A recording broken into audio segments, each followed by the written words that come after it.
Paolo, sumasakay lang sa promo, si Janine pa rin nasa puso.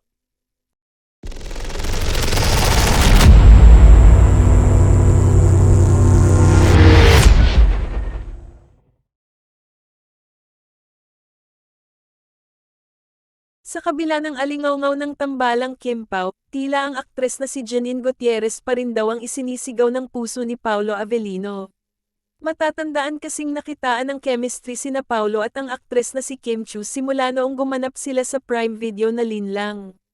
Nasundan pa nga ito ng isa pang proyekto sa ilalim naman ng VU at ABS-CBN na ipo-produce ng Dreamscape Entertainment. Kaya naman, maraming nagsasabi na posible umanong magkatuluyan ang dalawa lalo pat tila nasa bingit ng alanganin ng relasyon ni Kim sa jowa nitong si Sian.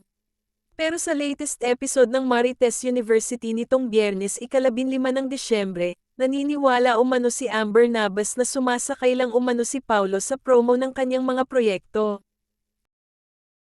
Marami rin namang naniniwala, isa na ako doon, na talagang si Paolo ay sumasakay lang sa mga promo chuchu simula noong linlang. Kasi ang paniniwala pa rin namin, sila pa rin ni Janine Gutierrez, pahayag ni Ambet.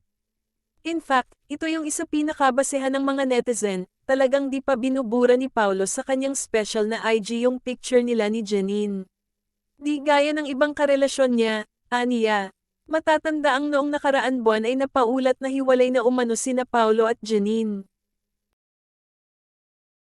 Bagamat walang opisyal na pahayag ang dalawa tungkol sa totoong estado ng kanilang relasyon, inamin ni Janine sa isang panayam na may espesyal na ugnayan daw na namamagitan sa kanila ni Paolo.